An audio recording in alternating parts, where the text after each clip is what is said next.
नमस्कार, चैनल में आपका स्वागत है। आज हम पढ़ेंगे फुटप्रिंट विदाउट फीट का दूसरा चैप्टर, जिसका नाम है the thrift story by Ruskin bond. तो ये कहानी दो लोगों की इर्द गिर्द घूमती है, ठीक है। एक चोर की कहानी, थ्रिफ्ट की कहानी, उसके बारे में हम लोग पढ़ेंगे। तो कहानी भी आते हैं डायरेक्ट। तो एक कहानी है एक अनिल की और एक हरि प्रसाद की। अनिल जिसका एज है 25 ईयर ओल्ड, एक 25 साल का है इंसान, लंबा चौड़ा पतला दुबला, ठीक है, दयालु सा इंसान है। हरि प्रसाद जो कि एक चोर है, उसका रियल नेम हरि प्रसाद नहीं है, वो अपना नाम छुपा दिया है, वो नाम उसका दूसरा है, लेकिन वो यहाँ पे हरि प्रसाद बताया खुद को। तो एक बात क्या होता है कि ये लड़का यानी कि हरि प्रसाद अनिल से मिलता है, अनिल को देखता है, और उस समय अनिल क्या होता है ना कि वो रेसलिंग देख रहा होता है। तो हरि प्रसाद उसको इम्प्रेस करने के लिए जाता है अनिल के पास, ठीक है, और जाकर बोलता है ना कि आप भी बिल्कुल रेसलर जैसे दिखते हो, ठीक है। तो इस पे अनिल काफी इम्प्रेस हो जाता है। एट द सेम टाइम वो थोड़ा डरता भी है कि क्योंकि ये पतला दुबला था। तो अनिल बोलता है कि हाँ, मैं थोड़ी बहुत रेसलिंग करता हूँ, वैसे तुम भी थोड़े रेसलर जैसे दिखते हो। तो ये भी बोलता है कि हाँ मैं हूँ, मैं भी थोड़ा बहुत करता हूँ रेसलिंग। अभी हरि प्रसाद को क्या था ना कि वो अनिल को देखा तो उसको लगा ना कि अनिल के पास काफी पैसा होगा और इससे हम बहुत पैसा ले सकते हैं, ठीक है, इसको मतलब ठग के, जो भी आप कह सकते हो, ठीक है। इसी के लिए वो अनिल के पास गया था। तो जब अनिल आगे बढ़कर अपने घर की ओर जाने लगा तो हरि प्रसाद को पीछे पीछे आने लगा।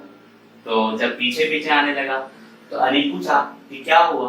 तो हरि प्रसाद बोलता है कि मैं आपके लिए काम करना चाहता हूँ। तो इस पे अनिल बोलता है कि ठीक है, लेकिन मैं पैसे तुम्हें नहीं दे सकता। तो उस पे हरि प्रसाद बोलता है कोई बात नहीं। अनिल बोलता है क्या तुम्हें खाना बनाना आता है। तो रियल में इसको खाना बनाना नहीं आता था, लेकिन फिर भी ये बोल देता है कि हाँ मेरे को आता है। तो अनिल जो है ना हरि प्रसाद को जमुना स्वीट शॉप, ठीक है, जहां पे उसका घर था उसके ऊपर वो रहता था अनिल। तो अनिल उसको भी अपने साथ लेके गया कि चलो ठीक है, तुमको हम रख लेते हैं, आओ तुम काम करना। तो क्या होता है कि रात में हरि प्रसाद खाना बनाता है, बट वो खाना बिल्कुल बेकार सा होता है। रात में वो अनिल जो है ना वो खाना दे देता है कुछ डॉग लोग को। इस पे हरि प्रसाद को पता था कि खाना बहुत बुरा बना है, लेकिन इस पे अनिल बोलता है कोई बात नहीं, ठीक है, हम तुमको खाना बनाना सिखा देंगे, उसके साथ साथ हम तुम्हें ना लिखने को भी, पढ़ने को भी सिखाएंगे, हम तुम्हें थोड़ा बहुत पढ़ाए भी, मतलब पढ़ाएंगे भी। ये कर रहा था। नहीं तो सोचो अनिल कितना मतलब दयालु था।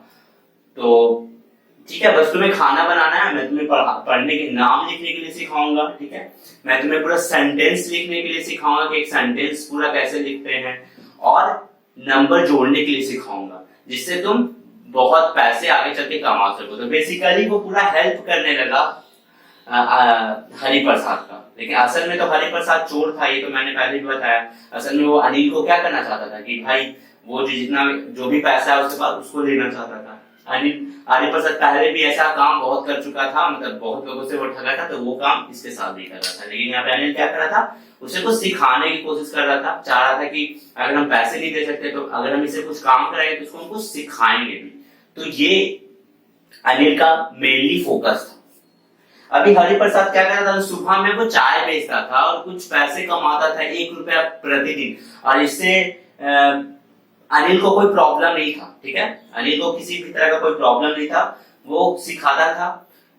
और हरि प्रसाद अनिल के लिए क्या काम करता था, अनिल के लिए खाना बनाता था, ठीक है, खाना बनाने के लिए सिखा रहा था क्योंकि अनिल उसको, तो हरि प्रसाद खाना बनाता था और अनिल उसको पढ़ाता था, ठीक है। क्या पढ़ाता था, तो ऐड करने को, सेंटेंस लिखने को, नाम लिखने को, धीरे धीरे काफी अच्छा अनिल मतलब हरि प्रसाद कर रहा था। लेकिन एट द सेम टाइम एक ग्रीडनेस होता है ना वो कि पैसे उसको लेने थे, ठीक है, एट द सेम टाइम उसका बस मेन मोटिव क्या था कि इससे पैसा लेना, ठीक है, किसी भी तरह से मेरे को तिजोरी मिल जाए, पहले मैं अपना ट्रस्ट बना लूं इस इंसान से, उसके बाद फिर इससे मैं पैसा ले लूं। यही मेनली इसका मोटिव था। एक मंथ से ये कुछ नहीं कर रहा था, एक मंथ से सब कुछ नॉर्मल चल रहा था, इसको भी मजा आ रहा था अनिल से सीखने के लिए हर चीज, तो वो काफी इंजॉय कर रहा था हरि प्रसाद। और क्या था ना, अनिल का क्या था कि अनिल जो मनी कमाता था, जो पैसा कमाता था, वो नियमित रूप से नहीं, उसका एक सैलरी वगैरह नहीं था, उसका अनियमित रूप से वो पैसे कमाता था। लाइक वो पहला सप्ताह वो पैसा किसी से कर्ज लेता था और दूसरे सप्ताह वो पैसा उसको दे देता था, ठीक है, उस वीक के बीच में उसको इनकम होता था। लेकिन वो अक्सर वो चेक को लेकर के काफी परेशान रहता था, वो वेट करते रहता था हमेशा कि मेरा चेक आ जाए, ठीक है। और जैसे ही हमेशा वो चेक आता था तो ऐसे ही वो एंजॉय करता था अपने दोस्तों के साथ, ठीक है। और यही था, एंजॉय करता था वो अपने दोस्तों के साथ। और ये सब चीज धीरे धीरे हरिप्रसाद को पता चला जब 1 महीना बीत चुके थे और काफी ट्रस्ट भी आ गया था अनिल को हरिप्रसाद के ऊपर। तो एक शाम वो घर आता है, अनिल घर आता है और कुछ पैसे लेकर के आता है, स्मॉल बंडल ऑफ नोट्स लेकर के आता है। टोटल 600 रुपीज होते हैं। कहानी पुराना है कि उस समय 600 रुपए का दाम, मतलब कीमत बहुत ज्यादा था, वैल्यू बहुत ज्यादा था। तो वो लेके जाता, मतलब लेके घर आता है और हरिप्रसाद को बोलता है कि वो एक बुक को पब्लिश करके सेल किया है, उससे ही उसको अभी पैसा मिला है, ठीक है। तो ये बात पता चलता है हरिप्रसाद को। तो हरिप्रसाद को पता चलता है ये बात, तो वो पिछले 1 महीने से कुछ ऐसा कुछ नहीं चुराया था, ठीक है। तो हरिप्रसाद प्लान करता है कि अब हम को पैसा चुराना चाहिए।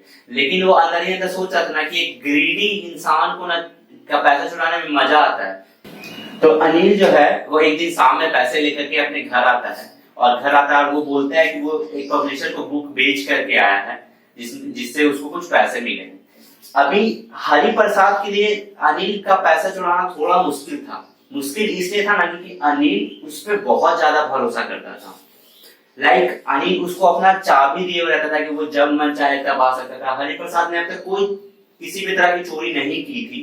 वो जो भी थोड़ा बहुत घपलेबाजी करता था वो मार्केट में करता था जब वो मार्केट जाता था तो। लेकिन वो अनिल के घर पे अभी तक किसी भी तरह की घपलेबाजी नहीं कर रही थी और अनिल बहुत ज्यादा उसको ट्रस्ट भी करता था। तो हरिप्रसाद के लिए बहुत मुश्किल था ना, एक होता ना अंदर से कि ये इंसान मेरे ऊपर भरोसा जता रहा है तो मैं कैसे कुछ कर सकता हूँ, इसको कैसे हर्ट कर सकता हूँ, वो वाला बात था। हरिप्रसाद के मन के अंदर ये फील आ रहा था और वो बोल भी रहा था कि ग्रीडी इंसान का पैसा चुराना मजेदार है क्योंकि वो चीजों को सह लेता है। ग्रीडी इंसान चीजों को सह लेता है, पैसे को। लेकिन असावधान व्यक्ति, एक तरह से वो असावधान था, वो इतना केयर नहीं करता था का पैसा चुराने में उतना मजा नहीं, क्योंकि कई बार उसका पैसा अगर आप चुरा भी लोगे, असावधान व्यक्ति का पैसा आप चुरा भी लोगे तो उसको पता ही नहीं चलेगा, तो वो मजा नहीं है। और एक तरह से वो ये भी सोचा था कि ये बहुत ज्यादा भरोसेमंद इंसान है, तो एक मन में इसका आ रहा था। लेकिन फिर वो सोचा कि काफी दिन हो चुके हैं, अगर मैं मतलब पैसे नहीं चुराऊंगा तो मेरा प्रैक्टिस चला जाएगा, तो ये वो सोचा था। तो और फिर मेरे दोस्त लोग क्या बोलेंगे मेरे को, ऐसा वो सोच रहा था। तो वो प्लान किया ना कि वो पैसे चुराएगा। तो 600 रुपया का एक दिन क्या, एक रात क्या होता है, अनिल अपने मैट्रेस जहां पे वो सोता है ना उसके नीचे वो 600 रुपया पैसा रख देता है, ठीक है। अपने अंदर वो जहां पे वो सोता है उसके नीचे रख देता है, ठीक है। 50-50 का नोट रहता है सारा, टोटल 600 रुपया रहता है, तो वो रख देता है। और हरिप्रसाद प्लान करता है कि उसको वो चोरी करेगा। और उसके बाद चोरी करने के बाद उसका प्लान था ना कि 10:30 बजे रात को ना वो एक ट्रेन पकड़ेगा एक्सप्रेस लखनऊ जाने के लिए, और उसके बाद फिर वो 600 महीना में तो आराम से 1-2 भी वो नवाब की तरह रहेगा। ये वो सोचा कि 600 रुपया मेरे लिए काफी है, ये चोरी करेंगे, आराम से हम ट्रेन पकड़ेंगे, लखनऊ जाएंगे, 1-2 सप्ताह तो आराम से हम नवाब की तरह जिएंगे। तो ऐसा उसका प्लान था चोरी करने का। तो रात हो जाती है और अनिल जो है वो सोने चला जाता है। जैसा मैंने पहले बताया था, मैट्रेस के नीचे वो अपना पैसा रखे हुए रहता है 600 रुपया, और वो सोने चला जाता है, ठीक है। और हरिप्रसाद का पहले से प्लान रहता है कि उसको पैसा चुराना है, स्टेशन पे जाना है, ट्रेन पकड़ना है और वो चला जाएगा, ऐसा उसका प्लान था। तो रात में वो सो जाता है, नींद में रहता है, बीच रात हो जाती है, ठीक है।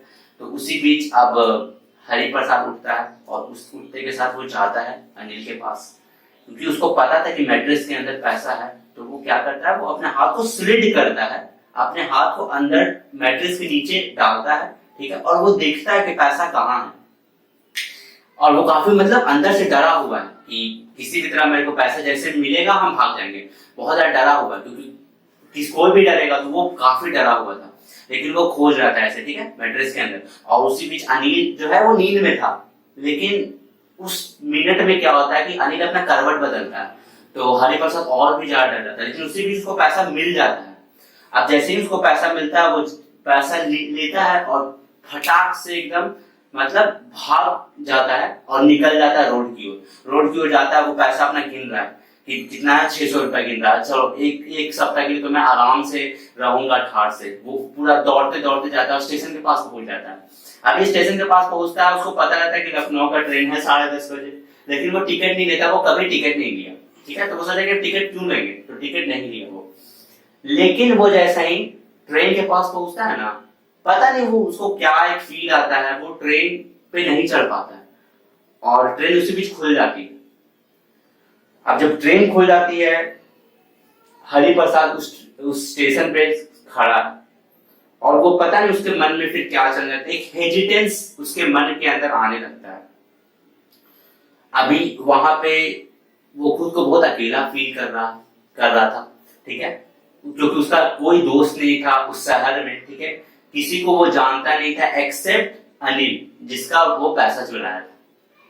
अभी उसी बीच उसके मन में बहुत सारा सवाल चलने लगे, ठीक है। सवाल चलने लगे ना कि वो सोचने लगा कि एक जो ग्रीडी इंसान होता है ना, ग्रीडी इंसान वो थोड़ा गुस्सा शो करेगा, ठीक है, थोड़ा डर शो करेगा अगर उसका लोग पैसा चुराता है। तो एक रिच मैन, अगर आप एक अमीर लोग का पैसा चुराएंगे तो वो थोड़ा सा गुस्सा शो करेगा। एक ग्रीडी इंसान का पैसा चुराएंगे तो वो सोचता है कि वो सोचने लगा कि मैं पैसा चुराऊं। उसी बीच को बहुत सारा थॉट आने लगा।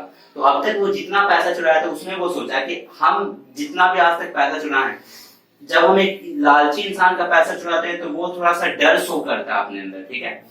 जब एक रिच मैन, अगर हम कभी भी जब अमीर इंसान का पैसा चुराए हैं तो वो एक गुस्सा शो किया है। पुअर मैन का पैसा चुराना है तो वो एक तरह से संतुष्टि, एक्सेप्टिंग शो किया है। लेकिन जब अनिल का पैसा हम चुराए तो वो उदास इसलिए नहीं हुआ कि उसका पैसा चोरी हुआ, वो उदास इसलिए हुआ कि उसका ट्रस्ट जो है वो ब्रेक हुआ।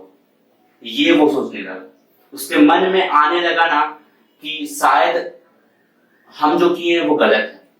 ये उसके मन में आने लगा। तो रात काफी ठंडी थी और क्योंकि उसका ट्रेन छूट चुका था तो उसको समझ में नहीं आ रहा था कि अब वो करे क्या। तो वो क्या करता है, वो क्लॉक टावर के पास जाकर बैठ जाता है। उस रात ठंड भी काफी ज्यादा थी और बरसात भी होने लगती है अचानक से।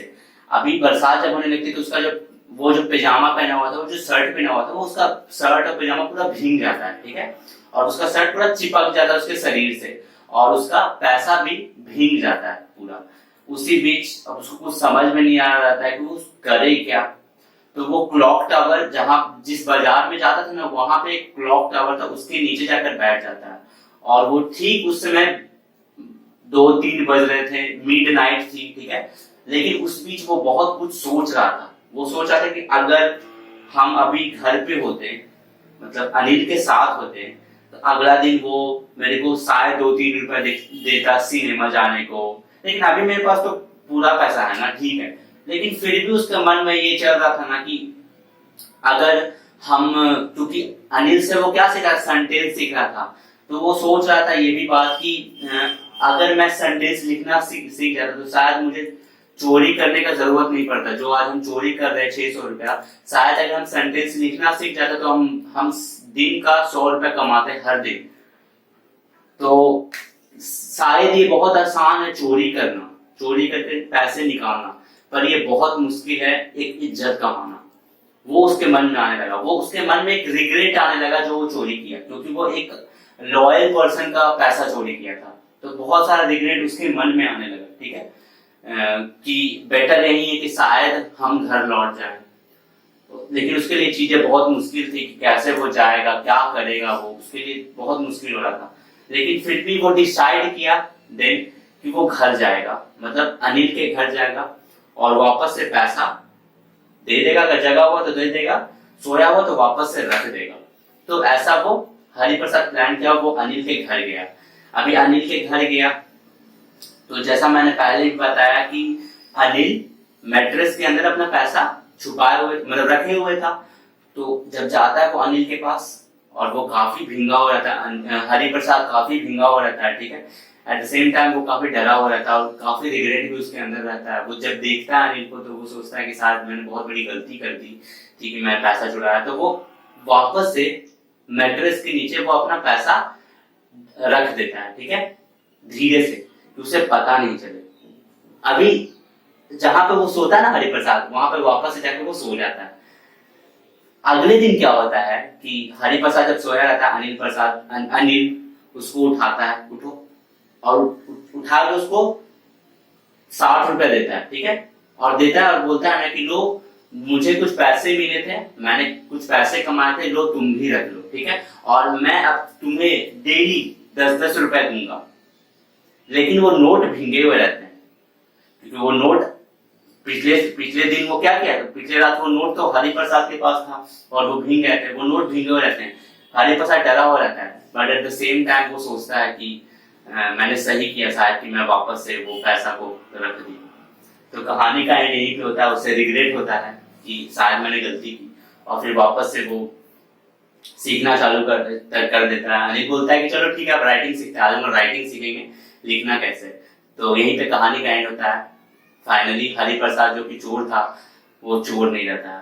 तो कहानी का एंड यही है। अगर आपको वीडियो पसंद आया ना तो लाइक कीजिए, कमेंट कीजिए, बताइए वीडियो का बेस्ट पार्ट क्या था, और अगर आपको कोई भी प्रॉब्लम है इस बुक से, इस चैप्टर से रिलेटेड, तो कमेंट कीजिए, सब्सक्राइब कर दीजिए चैनल को। शुक्रिया।